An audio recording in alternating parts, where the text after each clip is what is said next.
Paz do Senhor, meus amados irmãos, este é o seu programa EBD, Além do Domingo.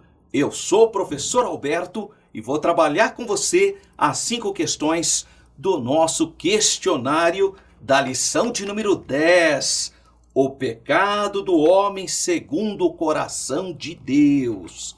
A primeira questão é: o que significa a expressão um homem segundo o coração de Deus?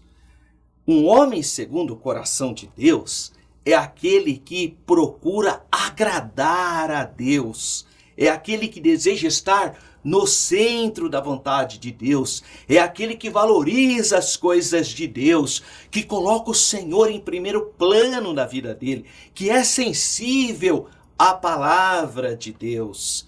Isso é ser um homem segundo o coração de Deus, é estar governado, dirigido pela vontade de Deus. Questão de número 2. Que tipo de rei Davi é em relação a Deus? Ele é aquele monarca, é aquele líder político que faz a vontade de Deus. É aquele rei que anda segundo as ordenanças do Senhor.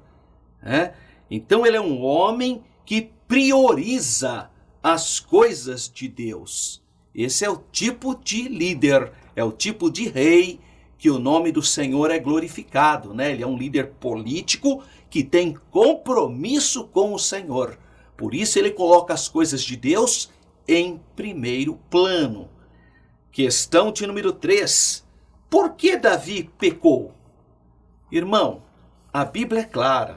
Satanás continua com as suas 3 estratégias para derrotar o gênero humano. Ele não mudou, ele aplicou as 3 estratégias em relação aos nossos primeiros pais, Adão e Eva, e continua. E fez a mesma coisa com Davi. Tentou fazer isso também com o Senhor Jesus e foi tremendamente derrotado, mas a estratégia dele são as 3 concupiscências: concupiscência da carne, concupiscência dos olhos e soberba da vida. É a mesma estratégia, e usou para Davi no momento que Davi estava fragilizado. Ou seja, Davi era para estar em guerra, era a função dele como líder militar, estar na guerra, mas ele não foi para a guerra. Ele estava lá no momento de lazer, de descanso, passeando no terraço do seu palácio e viu, e aí ocorreu a concupiscência dos olhos. Ele era rei, a soberba da vida, vou tomar essa mulher. E a concupiscência da carne despertou nele o seu apetite sexual.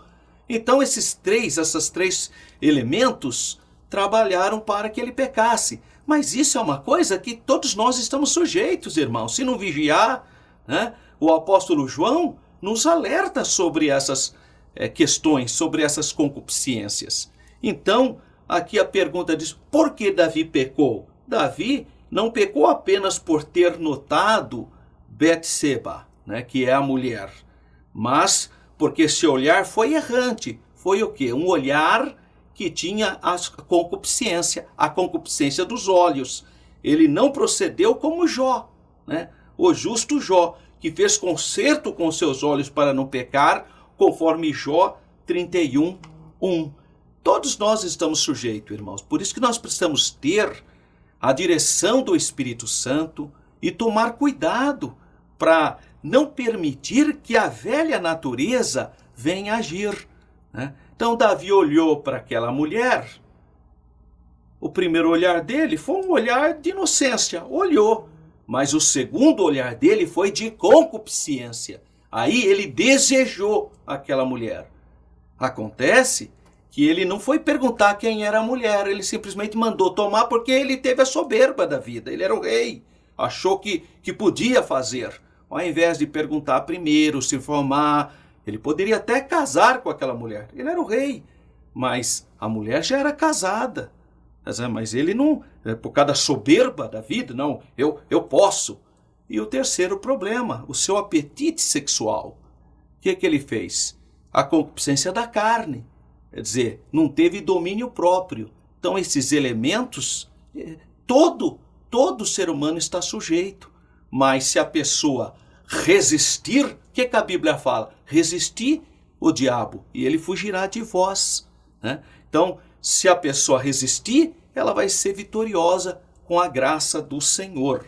Então, a terceira pergunta se resume a isso. Por que ele pecou? Pecou porque caiu na estratégia de Satanás de ceder à concupiscência da carne, à concupiscência dos olhos e à soberba da vida. Mesma estratégia usada hoje por Satanás contra os filhos de Deus. Quarta questão: o que o cristão deve fazer para vencer o pecado? O que eu e você devemos fazer para vencer o pecado? O cristão deve fugir da aparência do mal. Foge da aparência do mal. O que mais? Ele tem que entender que o corpo dele é o templo do Espírito Santo. Então ele tem que estar em comunhão com o Senhor Jesus. Tem que estar pedindo para o Espírito Santo estar governando a sua vida. Tem que ter essa percepção e compreender que nós só seremos vitoriosos se nós dependermos do Senhor, não da sua capacidade. Ninguém é forte suficientemente, intelectualmente, para vencer as muitas ciladas do diabo. Nós vamos vencer com a graça do Senhor, em comunhão com o Senhor, cheios do Espírito de Deus. Aí você vai vencer, mas na dependência do Senhor, na misericórdia do Senhor, porque nós não somos e não temos capacidade nenhuma para enfrentar o adversário. Nós podemos enfrentá-lo se o Senhor estiver conosco. É no nome do Senhor, não é na sua capacidade. É na misericórdia do Senhor.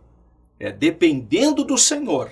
E é isso que a lição nos orienta. Vamos depender mais do Senhor, né? E fugir de toda aparência do mal. E a questão de número 5.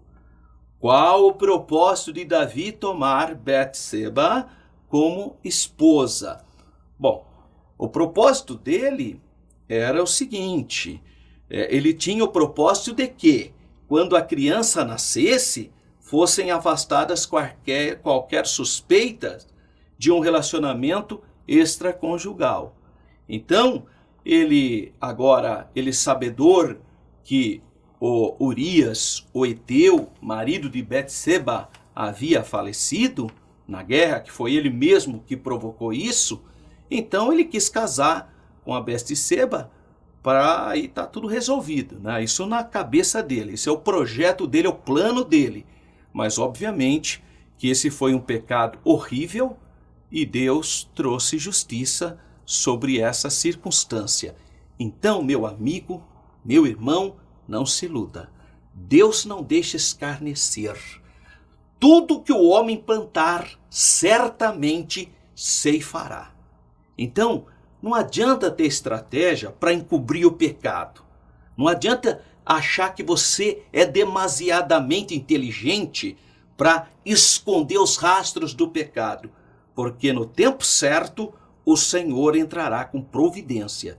Então tenha temor de Deus e arrependa, confesse o seu pecado, seja liberto disso e seja uma bênção. Que Deus continue abençoando a sua vida. Fique na paz do Senhor.